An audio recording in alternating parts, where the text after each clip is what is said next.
नमस्कार दोस्तों, मेरा नाम विनोद कुमार बौद्ध है और मैं फिजिकल एजुकेशन विभाग से भगवान आदिनाथ कॉलेज ऑफ एजुकेशन में असिस्टेंट प्रोफेसर हूँ। आज मैं आपको किनेसियोलॉजी विषय के अंतर्गत, किनेसियोलॉजी एंड बायोमैकेनिक्स विषय के अंतर्गत लॉ ऑफ मोशन के बारे में बताने जा रहा हूँ।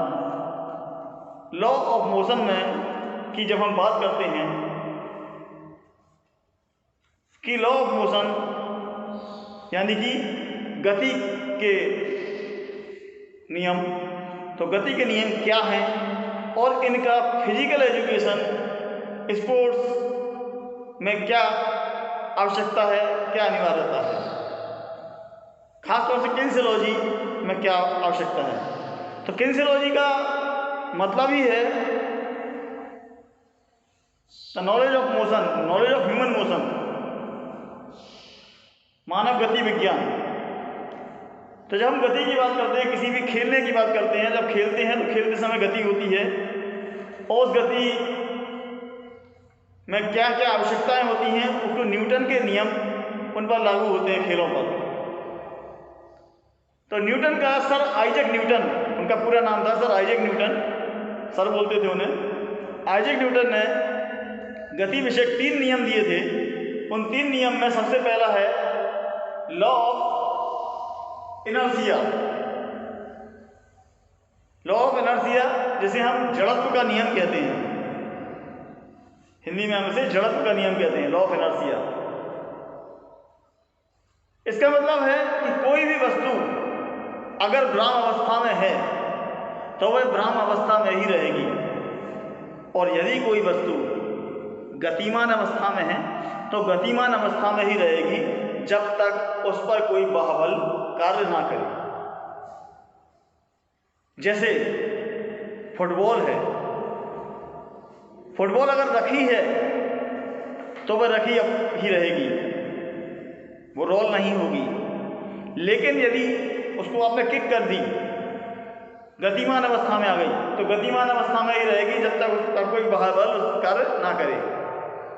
अब एक क्वेश्चन दिमाग में जरूर उमड़ रहा होगा कि फुटबॉल गतिमान अवस्था में तो आ गई, लेकिन आपने कहा जब तक उस पर कोई बाह्य कार्य ना करे तब तक वो गतिमान ही रहेगी। लेकिन एक जगह पर आकर, एक निश्चित समय पर आकर फुटबॉल रुक जाती है।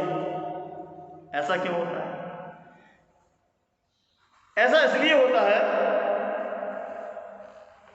कि फ्रिक्शन,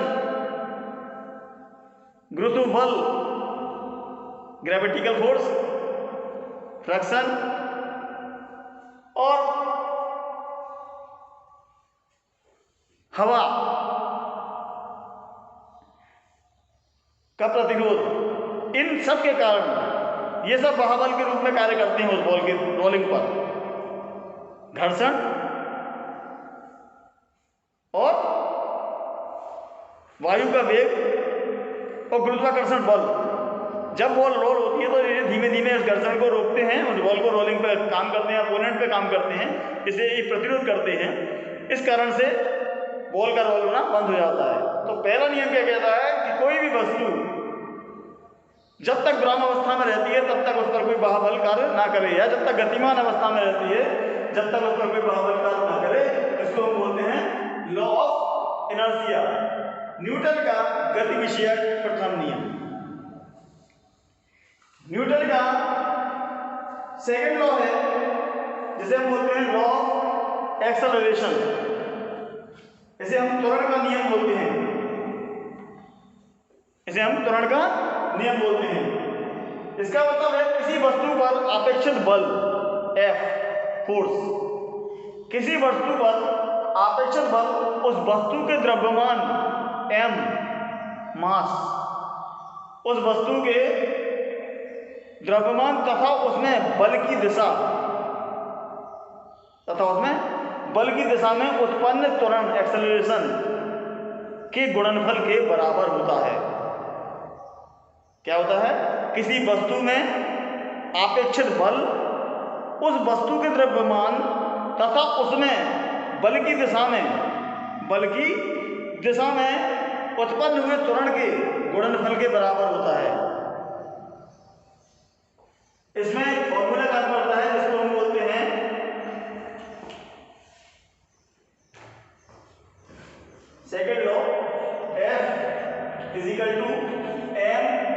इंटू ए, या बोलते हैं एफ ए। एफ बराबर होता है फोर्स, एम इजिकल टू होता है मास यानी द्रव्यमान, और ए से मतलब है एक्सेलरेशन, त्वरण से। यानी कि किसी वस्तु का अपेक्षित बल यानी फोर्स उस वस्तु के द्रव्यमान मास तथा उनमें उत्पन्न बल की दिशा में उत्पन्न त्वरण के गुणानुपाती एम इंटू ए गुणानुपाती होता है, यानी उसके बराबर होता है, फोर्स के बराबर होता है। इसको हम बोलते हैं लॉ ऑफ एक्सेलरेशन, त्वरण का नियम। यानी कि बल के अभाव में वस्तु अपनी गति अथवा विरामावस्था को बनाए रहती है। किसके अभाव में? बल के अभाव में। यदि बल नहीं रहेगा तो वस्तु या तो गति बना रहेगी या विरामावस्था में रहेगी। यानी कि ये नियम पहले नियम के लगभग इक्वल ही है, थोड़ा सा। जैसे क्रिकेट के गेंदबाज वाला फेंकी गई गेंद, क्रिकेट का जो कोई बॉलर होता है जब बॉल को फेंकता है तो बल्लेबाज जब हिट करता है बॉल को,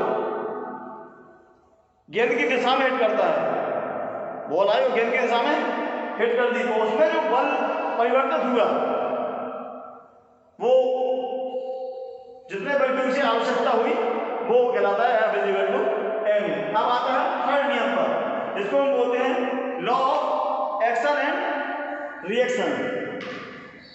law of action and reaction, कोई भी वस्तु पर जब जितना फोर्स आरोपित किया जाता है वो वस्तु भी विपरीत में उतना ही फोर्स आरोपित करती है। उसे हम बोलते हैं न्यूटन का थर्ड नियम, क्रिया प्रतिक्रिया का नियम, law of action and reaction. किसी वस्तु पर जितना बल अपेक्षित किया जाता है वो वस्तु भी उतना ही फोर्स प्रतिरोध में लगाती है, उसे हम क्रिया प्रतिक्रिया का नियम कहते हैं। जैसे नाव चलाने के लिए, जब नाव चलाते हैं तो नाव को आगे बढ़ाने के लिए हमें चप्पू को पीछे की ओर करना पड़ता है, पानी को पीछे धकेलना पड़ता है, तब नाव जाके आगे बढ़ती है।